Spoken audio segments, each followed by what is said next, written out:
Praise the lord. కరుణా కటాక్షము గలవాడును దయాదాక్షిణ్య పూర్ణుడైన యేసుక్రీస్తు శుభనామములో మీరు అన్ని విషయములలో వర్ధిల్లుచు సౌఖ్యముగా ఉందురు గాక. ఈ దినపు యేసయ్య జీవపు మాట 73వ కీర్తన 23వ చరణం. నేను ఎల్లప్పుడూ నీ యొద్ద ఉన్నాను.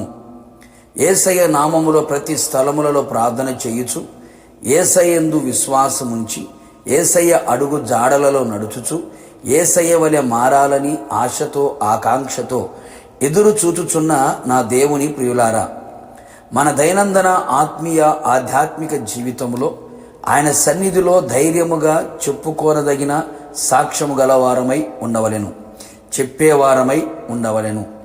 భక్తుడు తన వ్యక్తిగత అనుభవం సెలవిచ్చెను. నేను ఎల్లప్పుడూ నీ యొద్దనే ఉన్నాను అని యేసయ్యతోనే చెప్పాను. ఎంత ధైర్యము కదా. అవును ప్రియులారా, మనము కూడా చెప్పగలిగే స్థాయికి రావలేను కదా. ఎల్లప్పుడూ అనగా వ్యాధి బాధల యందు, సుఖదుఖముల యందు, శ్రమలు, శోధనలు, ప్రతికూల కార్యములు, సంతోషము, ఆవేదన, ఇలా ప్రతికూల పరిస్థితుల్లో కూడా ఆయన పాదముల యొద్ద ఉండి ఆ స్థాయికి ఎదగవలెను. మన పరిస్థితి అయితే అన్ని అనుకూలమైతే ఆయన యొద్ద ఉండేవారు కొందరు, ప్రతికూలమైతే దూరమయ్యేవారు మరికొందరు, అన్ని బాగుంటే దూరముగా ఉండేవారు ఇంకా కొందరు. కష్టాలు, బాధలు, ఇరుకు ఇబ్బందులు వచ్చినప్పుడు ఆయన యొద్దకు వచ్చేవారు మరికొందరు. ఇలాంటి స్థితులలో ఆత్మీయులు, క్రైస్తవులు ఉన్నారు కదా. మనము అట్టి వారముగా ఉండరాదు సుమి.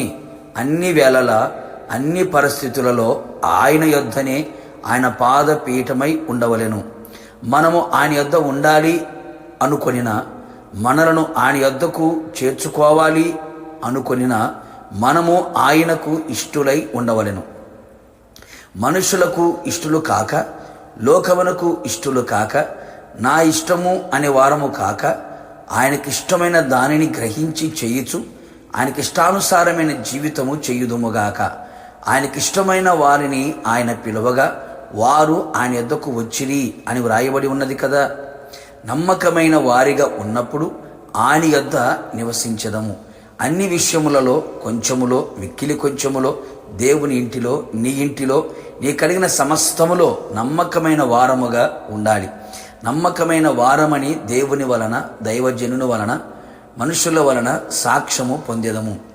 ఆయనకు శిష్యులమై ఆయనని వెంబడించుచు ఆయన యొద్ద ఎల్లప్పుడూ ఉండేదము.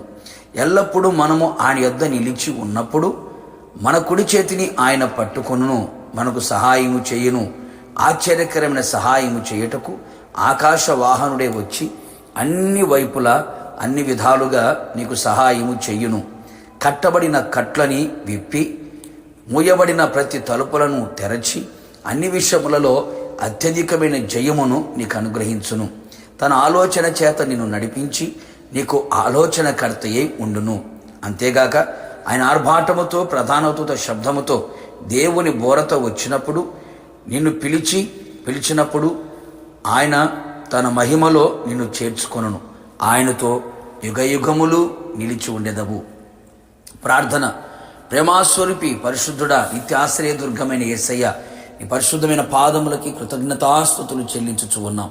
మరొక్కసారి మీ జీవపు మాట చేత మన ప్రాణాత్మ శరీరములని మరింతగా మీరు బలపరిచినందుకే స్తోత్రాలు. భక్తుడు సెలవిచ్చినట్లుగా మేము కూడా ఎల్లప్పుడూ నీ యొద్ద ఉన్నాము అని చెప్పుకునే ఆత్మీయ స్థాయికి, స్థితికి రావడానికి కృప దయచేయండి. ప్రతి పరిస్థితులలో కూడా మీ యొద్దనే, మీ పాదపీఠం యొద్ద నిలుచున్నట్లుగా సహాయము చేయండి. నీ యొద్ద నిలిచి ఉన్నవారి కుడి చేతిని పట్టుకొని సహాయము చేసి జయమునివ్వగలిగిన దేవుడవు, ఆలోచన చేత నడిపించగలిగిన దేవుడవు, తర్వాత మహిమలో చేర్చుకొనగలిగిన దేవుడు. అట్టి కృపని, భాగ్యమును మా అందరికీ దయచేయమని, మీరు ఆకడలు మేమంతా కూడా సిద్ధపడి మీతో కూడా యుగయుగములు ఉన్నట్లుగా కృప దయచేయమని యేసు నామములో అడిగి పొందుకొని ఉన్నాము తండ్రి, ఆమేన్. నిశ్చయముగా మీరును మీ కుటుంబ సభ్యులందరూ ఎల్లప్పుడూ యేసయ్య పాదముల యొద్ద నిలిచి ఉందురు గాక. God bless you.